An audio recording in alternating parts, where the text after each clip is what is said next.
ce sommet et de la réunion d'hier était de mettre les facteurs. This summit and yesterday's meeting were focused on establishing the right order for negotiating factors. As I just mentioned, the core problem remains Moscow and this war of aggression. By demanding, as a precondition for any peace talks, the withdrawal of Ukrainian armies from territory roughly equivalent to that which cost Russia nearly 250,000 deaths and left 1 million soldiers out of action, Putin is obviously formulating an idea that is illegal, immoral, and impossible.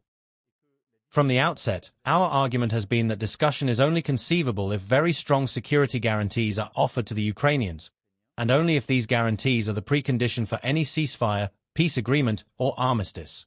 I want to state here today that, following the commitments made in Washington in mid-August by the Europeans who were present, and the commitment of the entire coalition of the willing, our chiefs of staff and defense ministers have been working extremely hard, in close coordination with the Americans and NATO. I can say today that we are ready.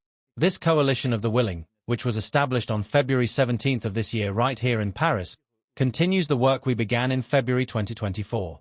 This coalition, which is a peace coalition, has now presented and clarified, with both military and political commitment, the precise contributions of its 35 members.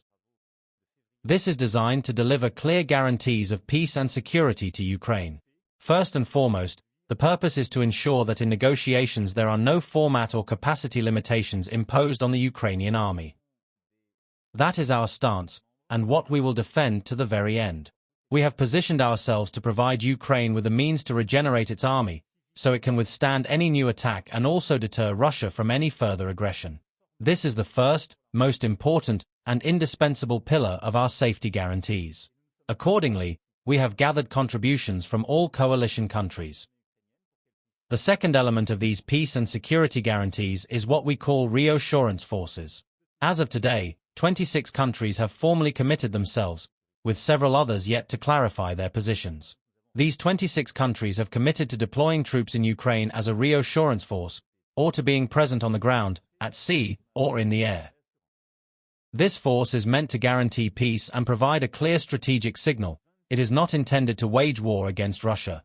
Its deployment would occur within the framework of a ceasefire, not on the front line, but in areas yet to be fully defined. The aim is to prevent any new major aggression and to involve the 26 states very clearly in Ukraine's lasting security. At the end of the summit, we decided to initiate political and legal work to extend these security guarantees to every member of the coalition alongside Ukraine. We then had a call with President Trump to establish all of this. The conclusions from this discussion are clear. In the next few days, we will be finalizing U.S. support for these safety guarantees.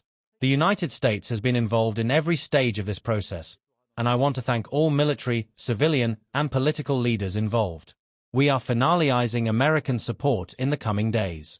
It is now clear that all members of the coalition of European volunteers, as well as Asian, Pacific, and Canadian members, have taken responsibility. Another key decision is to coordinate our actions on both primary and secondary sanctions to increase the pressure on the Russian war effort. This was also discussed with President Trump during our recent call. The next steps are simple.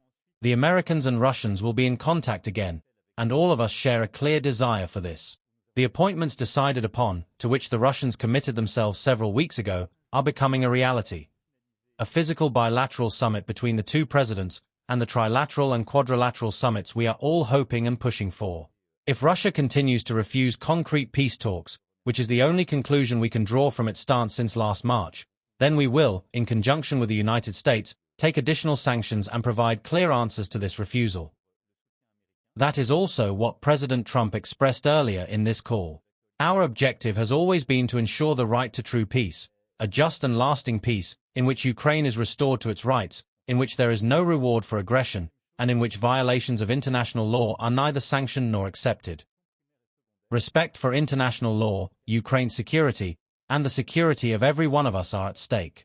I wish to thank the heads of state and government present in Paris today, as well as all those who have joined us in these efforts, including the President of the European Commission, the President of the European Council, and the Secretary-General of NATO, who were present for this summit. I also want to highlight that the security guarantees we finalized here and endorsed politically today are wholly compatible with all NATO planning and the security of the alliance's eastern flank. They are not in any way subtracted from it, and this has been made clear to all members. In the days ahead, We will finalize both our work on sanctions and on American support, and these efforts should also lead to greater pressure on Russia to finally engage in real peace talks.